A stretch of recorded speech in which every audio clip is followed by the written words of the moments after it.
E nesse bate-papo, nossa querida psicóloga Monique Farber. Monique, bom dia, bem-vinda. Bom dia, Elisa, obrigada. É um prazer estar aqui. Já vou começar com você, Monique. Vamos explicar melhor o que configura a dependência emocional. Perfeito. Infelizmente, são muitos os casos, né? A dependência emocional, a base é a desregulação de poder. Então, em uma relação onde existe um que manda e um que obedece, onde as relações não são unilaterais. E isso tem a ver com poder econômico, experiência de vida, autoestima rebaixada. Então, quando dentro daquela relação, uma parte daquela relação se sente inferior e a outra parte se sente superior. Então, é essa disputa de poder. Então, idades diferentes, posições sociais diferentes, qualquer relação que a pessoa se sinta não no mesmo nível, vai fazer com que a pessoa se sinta agredida, né? E acabe tentando ter o máximo de controle daquela situação e aí acaba causando a dependência emocional. Ela se sente como, se eu perder esse parceiro, essa amiga, esse colega, se eu perder aquela pessoa ali, eu não tenho mais ninguém. E aí a vítima acaba voltando-se totalmente para o agressor, a agressora, orbitando ao redor. Isso é muito triste. Em 2022, a cada minuto, 35 mulheres sofreram algum tipo de violência doméstica. No primeiro semestre, de janeiro a julho desse ano, nós tivemos mais de 270 casos de feminicídio. Então, independe de questão de poder econômico, de status social, etc., etc. A relação abusiva, a dependência emocional, as relações tóxicas e os psicopatas do cotidiano estão em todos os lugares. Um depende do outro nessa relação. Porque se mistura. Então, é uma relação de privação de liberdade e privação de direitos, antes dos direitos legais, do ser. Todos nós somos seres autônomos e temos o nosso espaço corporal, as nossas fronteiras.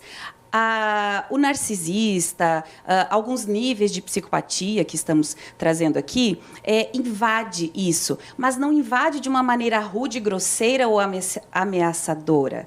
Então, por que isso confunde muito a vítima? Confunde uma pessoa desavisada da sua autoestima e da sua autoconsciência, porque é sedutor.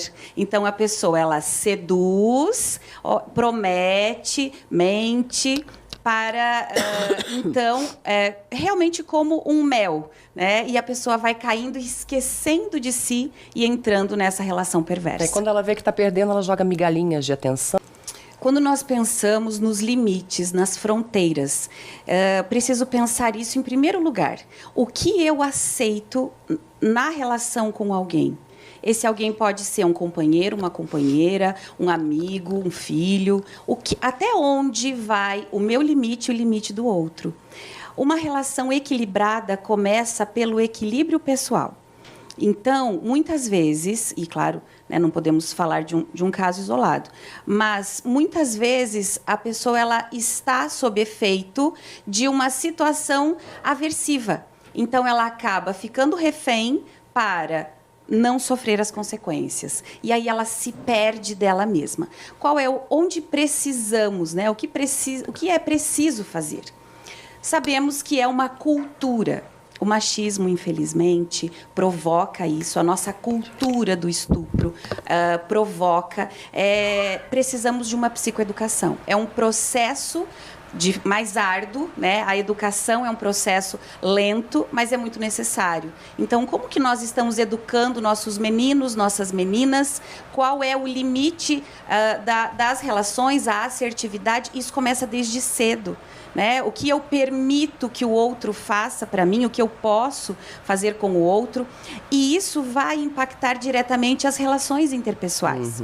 Porque se eu não tenho esse limite claro para mim, do meu auto-amor, do meu autoconhecimento, isso vai impactar e eu vou acabar ficando refém de uma outra situação.